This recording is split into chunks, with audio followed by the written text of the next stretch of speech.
Hello అండి, నమస్తే. Welcome back to my channel. ఈరోజు మేము బోడుప్పల్లో ఉన్న నిమిషాంబిక టెంపుల్కి అయితే వెళ్తున్నామండి. చాలా ఫేమస్ టెంపుల్.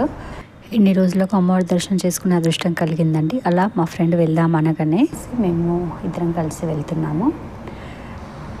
అండ్ ఉప్పల్ వరకు మా హస్బెండ్ డ్రాప్ చేశారు. అక్కడ నుంచి మేము బస్కి అయితే వెళ్ళాము. బస్కి వెళ్ళే వాళ్ళైతే ఉప్పల్ నుంచి బోడుప్పల్ బస్సులు చాలా ఉంటాయండి. సో బోడుప్పల్ అంబేద్కర్ స్టాచ్యూ దగ్గర దిగిన తర్వాత బై వాక్ వెళ్తే పెంటారెడ్డి కాలనీ పక్కకే ఉంటుందండి, నడిచి వెళ్ళొచ్చు. సో అలా నడుచుకుంటూ వెళ్ళామన్నమాట. గుడి ముందు చూడండి ఎంతమంది ఉన్నారో. సో చాలా రష్ ఉన్నారనమాట. ఫ్రైడే అండ్ సండే రోజు అయితే ఫుల్ రష్గా ఉంటారంట. నార్మల్ డేస్లో అయితే తక్కువగా ఉంటారంట.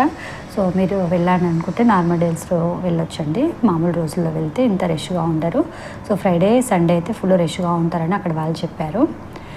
సో క్యూ లైన్ మాకు 1/2 కిలోమీటర్ కంటే ఎక్కువనే ఉందండి. సో అంత దూరం నడిచి వెళ్ళి క్యూలో అయితే నిలబడ్డాము. సో క్యూ అయితే చాలా పెద్దగా ఉంది, కానీ కదలడం మాత్రం జనాలు తొందరనే కదిలారు. దర్శనం అయితే తొందరనే అయిందండి. సో ఫాస్ట్గానే మూవ్ అయ్యారు లైన్లో ఉన్న వాళ్ళంతా కూడా. చూడండి ఇంత రష్గా ఉన్నారు.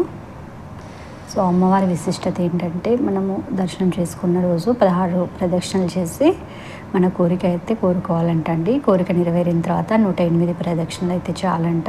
అలాగే కొంతమంది ఒడిబియ్యమని మొక్కుకుంటారు కదా, అలా ఒడిబియ్యాలు కూడా పోస్తున్నారు. సో వాళ్ళ కోరిక ఏదైనా కానీ అలా మొక్కు నెరవేరిన తర్వాత తీర్చుకుంటున్నారండి. మాకైతే ప్రదక్షిణ చేయడానికి వీలవ్వలేదు, ఎందుకంటే ఫుల్ రష్గా ఉన్నారు. మొత్తం గుడి లోపల మొత్తం జనాలు బాగున్నారనమాట. అందుకని చెప్పేసి ప్రదక్షిణ చేయడానికి వీలు కాలేదు. అక్కడ ఉన్న పంతులు వాళ్ళు అయితేనేమో 2 తర్వాత అక్కడ ఉన్నారు కదా టెంపుల్ దగ్గర ఉన్న వాళ్ళు, 2 o'clock తర్వాత కొద్దిగా రష్ తగ్గుతారు, అప్పుడు ప్రదక్షిణలు చేసుకోవచ్చు అని చెప్పారనమాట. మేము అప్పటి వరకు ఉండలేదు, దర్శనం చేసుకొని అయితే వెళ్ళాము. అర్చన చేయించామని మనం టెంపుల్ లోపలికి ఎంటర్ కాగానే లెఫ్ట్ సైడ్లోనే కౌంటర్ ఉంటుంది. అక్కడ అర్చన టికెట్ తీసుకొని క్యూ లైన్లోనే అర్చన చేసేసారు. అలా అర్చన చేయించుకొని మేము బయటకైతే వచ్చాము. ఫ్రైడే రోజు అయితే అన్నదానం కూడా చేస్తారంట. దర్శనం అవ్వగానే అన్నదానం టోకెన్స్ అయితే ఇస్తున్నారండి. అమ్మవారి దయ వల్ల అదృష్టం కొద్దీ మేము కూడా ఆ రోజు అన్నప్రసాదాలు అయితే తీసుకొని మళ్ళీ రిటర్న్ అయ్యామన్నమాట. రిటర్న్ అయ్యేముందు ఇలా గుడి దగ్గర ఒక ఫోటో దిగి అయితే వెళ్ళామండి. ఇది మా టెంపుల్ టూర్ అయితే.